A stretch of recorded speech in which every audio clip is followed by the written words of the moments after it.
ষষ্ঠ শ্রেণীর প্রিয় শিক্ষার্থী হালদার স্যার ইউটিউব চ্যানেল থেকে তোমাদের সবাইকে স্বাগতম। আজকে তোমাদের জন্য একটি নতুন ভিডিও নিয়ে এসেছি। ইংরাজি মডেল প্রশ্ন, দ্বিতীয় পর্যায়ক্রমিক মূল্যায়ন 2026, সেট নম্বর 1, 50 মার্কের একটি স্কুলের প্রশ্ন বিশ্লেষণ সহ সম্পূর্ণ সমাধান দেখাবো আমি এই ভিডিওতে। কাজে তোমরা যারা এখনও আমার চ্যানেলটিকে সাবস্ক্রাইব করোনি তারা এখনই চ্যানেলটিকে সাবস্ক্রাইব করে বেল আইকনটি প্রেস করে দাও এরকম আরও অনেক ভিডিও পাওয়ার জন্য। তো তোমরা দেখতে পাচ্ছ এখানে একটা পূর্ণাঙ্গ প্রশ্ন আছে, যেটা রিডিং স্কিল সিন। হ্যাঁ, তোমাদের প্রথম প্রশ্নতেই কিন্তু রিডিং স্কিল থাকবে।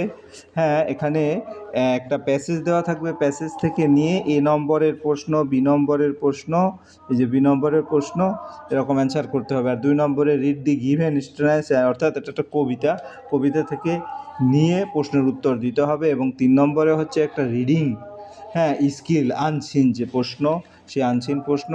এবং এখানেও এ বি এরকম করে প্রশ্ন দেওয়া আছে। তারপরে 4 নম্বরে গ্রামার অ্যান্ড ভোকাবুলারি, 5 নম্বরেও একই গ্রামার, আর 6 নম্বরে হচ্ছে রাইটিং স্কিল। এই হচ্ছে পূর্ণাঙ্গ প্রশ্ন। আমরা এক এক করে সম্পূর্ণ প্রশ্ন, প্রথমে 1 নম্বরের প্রশ্নটা তোমাদের দেখাচ্ছি। এখানে 1 নম্বরের প্রশ্ন আছে, এই হচ্ছে প্যাসেজ, আর এইগুলি হচ্ছে প্রশ্নের উত্তর প্রশ্ন, আর এইগুলি এই এ আর বি দুটো প্রশ্ন আছে। তাহলে আমরা সরাসরি প্যাসেজটি দেখব। দেয়ার ওয়াজ ওয়ান্স এ কিং, আমরা প্রথমে বাংলা মানে দেখি, and he had a queen. আমরা দেখি প্যাসেজটায়, there was once a king and he had a queen, they had 7 children. তাহলে আমরা উত্তর, এক সময় একজন রাজা ছিলেন, তার একজন রানী ছিলেন। দে হ্যাড 7 চিলড্রেন, তাদের 7টি সন্তান ছিল। Elisa was the eldest who look after the other children. Alicia ছিল সবার বড়, সে অন্যান্য সন্তানদের দেখাশোনা করতো। The king was in his private profession under the government. রাজা তার ব্যক্তিগত পেশায় সরকারের অধীনে কাজ করতেন। তারপরে আমরা যদি আবার সেই দেখি, the king was in his private, এটা the queen's father had been a medical man out of town. হ্যাঁ, আমরা তাহলে উত্তর দিলে, রানীর বাবা শহরের বাইরে একজন ডাক্তার ছিলেন। One day the king was going to the office when he stop at the fishmonger shop. একদিন রাজা অফিসে যাচ্ছিলেন, তখন তিনি মাছওয়ালার দোকানে থামলেন। He needed to buy a pound and a half of salmon which the queen had requested him to send home. তার 1.5 পাউন্ড স্যামন মাছ কিনতে হতো, যা রানী বাড়িতে পাঠাতে বলেছিলেন। He had not proceeded far after finishing his shopping when the fishmonger errand boy came running after him. কেনাকাটা শেষ করে বেশি দূরে যাননি, তখন মাছওয়ালা ছেলেটি দৌড়ে তার পিছনে এলো। হ্যাঁ, তারপরে গিয়ে হলো হি সেড, আমরা দেখি, he said sir we did not notice the old lady in your shop. সে বলল, স্যার আপনি আমাদের দোকানের বুড়ি মহিলাকে খেয়াল করেননি। What old lady inquire the queen. কেন বুড়ি, রাজা জিজ্ঞেস করলেন। কোন বুড়ি? হ্যাঁ, আই স নান, আমি কাউকে দেখিনি। No, now the king had not seen any old lady because she had been invisible to him though visible to the fishmonger's boy. রাজা কেন বুড়ি মহিলাকে দেখেননি? কারণ তিনি তার কাছে অদৃশ্য ছিলেন, যদিও মাছওয়ালার ছেলেটির কাছে দৃশ্যমান ছিলেন।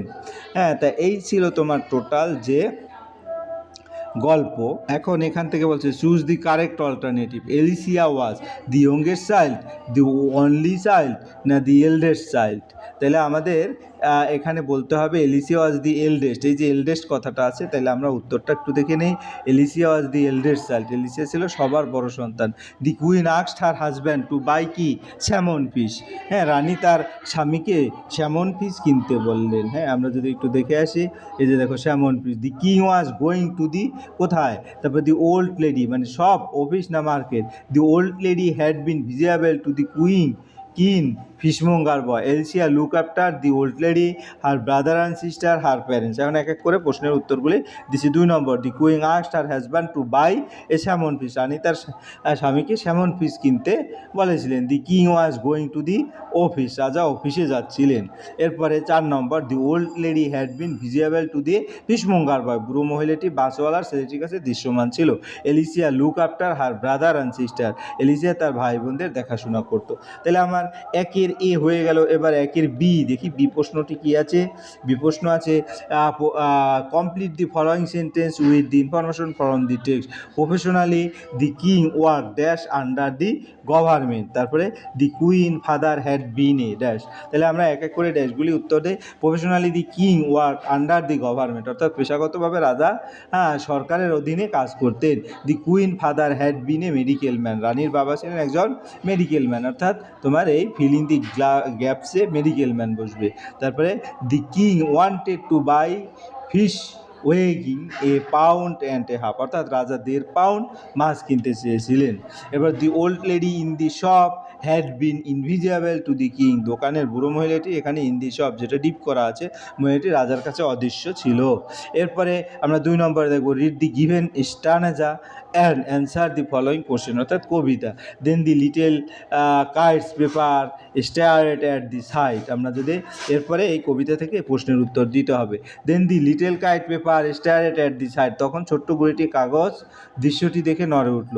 And trembling she shook herself free for flight, এবং কাঁপতে কাঁপতে সে নিজেকে উড়ার জন্য মুক্ত করলো। First whirling and frightened then braver ground, প্রথমে ঘুরতে ঘুরতে ভয় পেয়েছিল, পরে ধীরে ধীরে সাহসী হলো। এরপরে সেটা হচ্ছে তোমার up up she rose through the air alone, উপরে আরও উপরে সে একাই আকাশে উঠতে লাগলো। Till the big kite looking down could see, যতক্ষণ না বড় ঘড়িটি নিচের দিকে তাকিয়ে দেখতে পেল। The little one rising steadily, ছোটোটি ধীরে ধীরে উপরে উঠেছে। এরপরের প্রশ্ন কি বলেছে? Answer the question, answer the following question. Write the name of the poem, পোয়েমের নামটা লিখতে বলছে। হু ইজ দি পোয়েট, তোমরা যখন কবিতা পড়বে তখন কিন্তু পোয়েম, তারপরে রাইটার, এগুলি কিন্তু খুব সুন্দর করে উত্তর দেবে। Right the name of the poem, তার পোয়েমের নাম কি? রাইট দি লিটল কাইট, অর্থাৎ কবিতার নাম দি লিটল কাইট, ছোট্ট ঘুড়িটি। Who is the poet? Katherine Pyle হচ্ছে পোয়েট। এরপরের প্রশ্ন হচ্ছে, আমরা যদি একটু দেখি পরের প্রশ্ন কি বলছে। Fill in the gap, the little kite was brave from the beginning, supporting স্টেটমেন্টও বলতে হবে, অর্থাৎ এটা ট্রু ফলস, এটা ট্রু না ফলস, তারপর সাপোর্টিং স্টেটমেন্ট দিতে হবে। তো দুটো আছে, the little kite was brave from the beginning, এটা ফলস, কারণ supporting statement first whirling and frightened, শুরুতে ছোট্ট ঘুড়িটি ভীত ছিল। The little kite went up alone in the air, true, কারণ up she rose through the air alone, ছোট্ট ঘুড়িটি একাই আকাশে উঠছিল। তাই আমার হয়ে গেল কবিতা। এরপরে হচ্ছে তোমার আনসিন গল্প। বোপদেব ওয়াজ এ ডাল বয়, এরকম করে গল্প আছে, এখানে এ এবং বি এরকম প্রশ্ন আছে। তাহলে আমরা উত্তর দিই বোপদেব। আগে বাংলা মিনিং দেখি। বোপদেব ওয়াজ এ ডাল বয়, বোপদেব ছিল একজন মেধাহীন ছেলে। He always forget his lesson, সে সবসময় তার পড়া ভুলে যেত। তারপর হিজ টিচার স্কল্ডেড হিম, তার শিক্ষক তাকে বকতেন। His classmate also laughed at him, তার সহপাঠীরাও তাকে নিয়ে হাসতো। তারপরে যদি দেখি তোমার yet he could not learn his lesson, তবু সে তার পড়া শিখতে পারতো না। One day his teacher turned him out of the class, একদিন তার শিক্ষক তাকে ক্লাস থেকে বের করে দিলেন। He went a water tank nearby, সে কাছে একটি জলের ট্যাঙ্কের কাছে গেল। He looked around and was sad, সে চারপাশে তাকিয়ে দুঃখিত হলো। তাহলে আমার যদি এটা দেখি, হি looked around and was sad. Village woman were coming to the tank with earthen pots, আমরা যদি এটার বাংলা দেখি, গ্রামের মহিলারা মাটির কলস নিয়ে ট্যাঙ্কের কাছে আসছিলেন। They were placing them on the stone step, তারা সেগুলো পাথরের সিঁড়িতে রাখছিলেন। Bopdev was wondering how the pots stood still and did not roll down, Bopdev ভাবছিল কীভাবে কলসগুলো স্থির থাকে এবং নিচে গড়িয়ে পড়ে না। He found that he repeated touch of the pots had worn away the surface of the stone, সে দেখলো যে বারবার ঘষা লাগার ফলে পাথরের উপরিভাগ ক্ষয় হয়ে গেছে। এরপরে সেটা হচ্ছে কি, he fell that he could also learn his lesson by repeated practice, সে বুঝলো যে সে বারবার অনুশীলন করে তার পড়া শিখতে পারবে। Later Bopdev became a great scholar, পরে বোপদেব একজন মহান পণ্ডিত হয়েছিলেন। তারপরে he also wrote Mugdhabodh a book to make even dull headed student catch up with grammar easily, তিনি মুগ্ধবোধ নামে একটি বই লিখেছিলেন যা দুর্বল ছাত্রদের সহজে ব্যাকরণ শেখাতে সাহায্য করে। এরপরের যদি আমরা দেখি, রিডিং স্কেল আনসিন। এখন প্রশ্নের উত্তর দেবো আমরা। প্রশ্ন কি বলছে, choose the correct alternative. Bobde পাওয়া যায় কি, ডাল বয়, মেডিকোর বয় নাকি গুড বয়? ডাল বয় হবে, ঠিক আছে। Dash always loved at him. হ্যাঁ, তারপরে একটা একটা করে বোবদে পাওয়া যায় ডাল বয়। বোবদে ছিল একজন মেধাহীন ছেলে। Dash always loved at him, classmate always, তার সহপাঠীরা তাকে নিয়ে হাসতো। Village woman are coming to the pond with earthen pots, গ্রামের মহিলারা মাটির কলস নিয়ে আসছিলেন। তারপর Bopdev became a great scholar, Bopdev একজন মহৎ পণ্ডিত হয়েছিলেন। Mugdhabodh is a book on grammar, Mugdhabodh একটি ব্যাকরণের বই। এরপরে যদি আমরা পরের প্রশ্ন দেখি, পরের প্রশ্ন হচ্ছে কি, answer the following question. Why did the teacher scolded বোবদেব?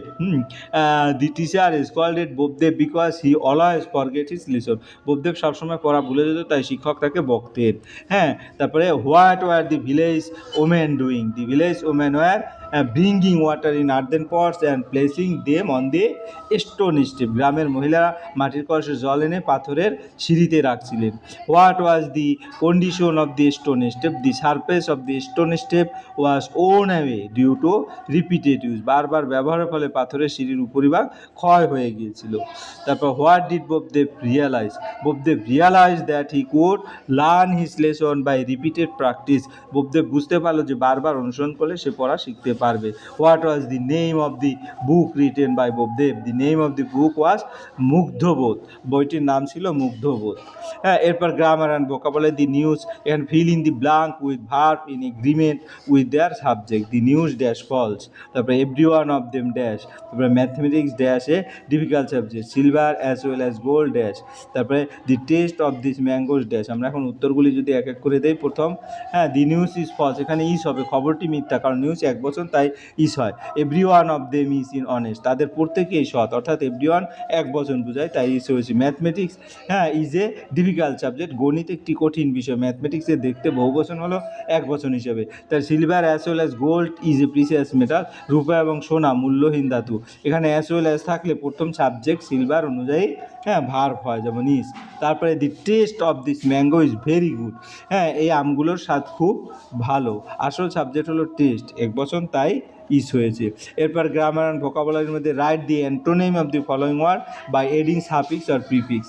হ্যাঁ, হেল্প, পেশেন্ট, মিনিং, ন্যাচারাল, তারপর রেগুলার। আমরা যদি দেখি, হেল্প হেল্পলেস অসহায়, তারপর পেশেন্ট ইমপেশেন্ট, মিনিং মিনিংলেস তা অর্থহীন, তারপরে ন্যাচারাল আনন্যাচারাল অস্বাভাবিক, রেগুলার ইরেগুলার অনিয়মিত, এভাবে করে নিতে হবে। Grammar and vocabulary. Fill in the blank with verb in agreement, এটা তো আমরা বলেছি, পাঁচও বলেছি। এবার 6 দেখব, writing skill. Write a paragraph in about 60 word about a strange creature you meet suddenly on your way back him from school. Hints হচ্ছে place and time of meaning is look your conversation your feeling. তাহলে আমি যদি বলি paragraph, one day while returning from school in the evening I saw A strange creature near A lonely road. হ্যাঁ, একদিন বিকালে school থেকে ফেরার সময় আমি একটি নির্জন রাস্তায় একটি অদ্ভুত প্রাণী দেখলাম। হ্যাঁ, তারপরে it had big eyes and a glowing body. হ্যাঁ, তার বড় বড় চোখ এবং উজ্জ্বল শরীর ছিল। হ্যাঁ, তারপরে it spoke to me in a soft voice and smile. হ্যাঁ, তার বড় বড় চোখ এবং উজ্জ্বল শরীর ছিল। It spoke it me on soft voice and smile, সে আমার সাথে নরম কণ্ঠে কথা বললো এবং হাসলো। তারপরে I was frighten but also curious, আমি ভয় পেয়েছিলাম কিন্তু কৌতূহলীও ছিলাম। হ্যাঁ, তারপর after a while it disappear suddenly, কিছুক্ষণ পরে সে হঠাৎ অদৃশ্য হয়ে গেল। I still remember that mysterious experience, আমি এখনও সেই রহস্যময় অভিজ্ঞতাটি মনে রাখি। এই ছিল তোমার টোটাল প্রশ্ন এবং তার সামগ্রিক উত্তর। আশা করি ভিডিওটি মনোযোগ সহকারে দেখলে তোমার ফুললি প্রশ্নের উত্তর কিন্তু ক্লিয়ার একটা কনসেপ্ট চলে আসবে। পরিশেষে বলবো, ভিডিওটি দেখার জন্য অসংখ্য ধন্যবাদ। ভিডিওটি ভালো লাগলে লাইক, কমেন্ট, শেয়ার করতে ভুলবেন না। আজ এই পর্যন্তই, ধন্যবাদ সবাইকে।